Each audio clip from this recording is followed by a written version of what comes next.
नमः संस्कृता मित्रों, मैं पवन सर आज आपके सामने लाया हूं। संधि प्रकरण जो है वो पूरा टॉपिक हो चुका है। आज से हम देखेंगे कारक और विभक्तियां। तो प्रथम चरण में हम देखेंगे सबसे पहले कारक। कारक क्या है, पहले तो हम ये जानेंगे कि कारक होता क्या है, कारक किसे कहते हैं। ठीक है, चलिए। कारक की पहली परिभाषा है क्रियाम करोति इति कारकम। क्रियाम करोति इति कारकम कहने का तात्पर्य है कि क्रिया को करने वाला कारक होता है। क्या होता है? क्रिया को करने वाला क्या होता है? कारक होता है। क्रियाम करोति इति कारकम, तात्पर्य क्या है आपका? क्रिया को करने वाला क्या होता है? कारक होता है। ठीक है, एक डेफिनेशन, एक परिभाषा आपकी कंप्लीट हो गई।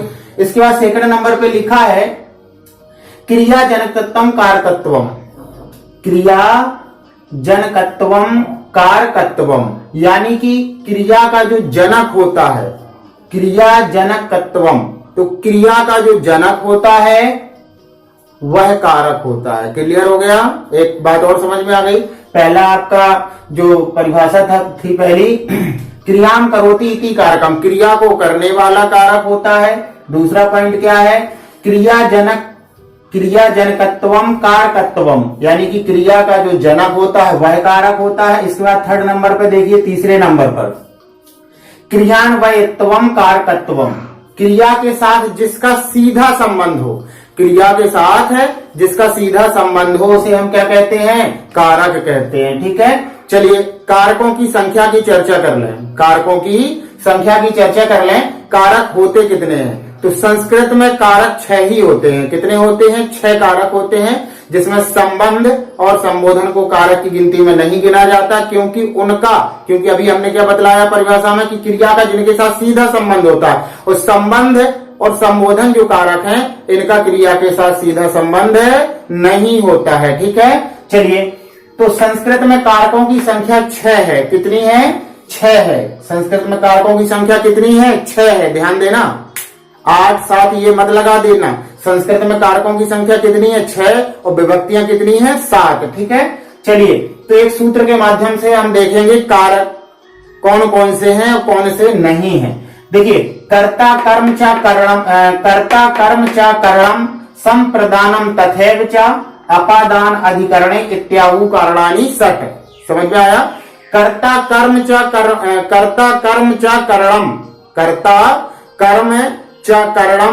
संप्रदानम तथैव च, कर्ता कर्म च करणम संप्रदानम तथैव च अपादान अधिकरणे इत्याहु कारणानि षट्। क्लियर हो गया? तो देखिए, कर्ता पहला नंबर पे कर्ता हो गया, उसके बाद कर्म हो गया, फिर करण, संप्रदान, अपादान और अधिकरण इत्यादि कारणानि षट्, यानी यही 6 आपके कारक हैं। ठीक है, इसके बाद नोट मैंने लिखा है कि जिनका क्रिया के साथ सीधा संबंध नहीं होता या जो क्रिया की सिद्धि में सहायक नहीं होता है उन्हें कारक नहीं कहा जाता है। इसीलिए संबंध और संबोधन को कारक नहीं कहा गया, क्योंकि उनका संबंध जो है वो क्रिया के साथ सीधा सीधा संबंध नहीं होता है। ठीक है, इतना क्लियर हो गया? चलिए, अब एक सारणी बनाई गई है कारक चिन्ह, जो आप छोटी कक्षाओं से ही पढ़ के आए हैं। तो देखिए, विभक्तियां कितनी होती हैं? 7। प्रथमा, द्वितीय, तृतीय, चतुर्थी, पंचमी, षष्ठी, सप्तमी। और जो प्रथमा है, लास्ट जो 8वें नंबर पे आप गिनते हो, ये प्रथमा ही होती है। संबोधन में क्या होती है? प्रथमा। इसलिए विभक्ति कितनी होगी? 7 है। क्लियर हो गया? चलिए, तो इसके आपको याद करना है, इसे अच्छे से मालूम रखना है अपने पास, क्योंकि वाक्य बनाते समय बहुत जगह ऐसा काम आता है। अभी कारक विभक्तियां पढ़ाएंगे तो उनमें काम आएगा। ठीक है, तो लिखा है कर्ता ने, आपने ऐसे पढ़ रखा होगा, कर्ता ने कर्म को करण से के द्वारा संप्रदान को के लिए अपादान से अलग होने में, उसके बाद संबंध काकी के रानी ने नानी ने अधिकरण में पेपर संबोधन हे ओवर। ठीक है, ऐसे पढ़ रखा होगा। तो इसी तरह से 2-4 बार रिपीट कीजिए। कर्ता ने कर्म को करण से के द्वारा संप्रदान को के लिए अपादान से अलग होने में। क्लियर हो गया? संबंध काकी के रानी रे नानी ने अधिकरण में पेपर और संबोधन हे ओ अरे। ठीक है, उसके बाद आप देखेंगे एक है, अब इसमें से किस किस को नहीं गिना गया? एक तो संबंध को नहीं गिना गया और एक है संबोधन को नहीं गिना गया। तो 1 number, 2 number, 3 number, 4 number, 5 number और 6। तो 6 कारक हो गए आपके, क्लियर हो गया। 6 कारक इस तरह से आपके यहाँ देखिए, कर्ता, कर्म, करण, संप्रदान, अपादान और अधिकरण। ठीक है, ये 6 कारक हो गए, बस इतना जाने रखिएगा। इसके बाद मैं एक बात आपको अभी बता रहा हूं जिसमें मैं आपको 6 कारकों का उपयोग करके दिखला रहा हूं। एक पहले इसका स्क्रीनशॉट ले लीजिए, फिर इसको मैं बैठता हूं। ठीक है,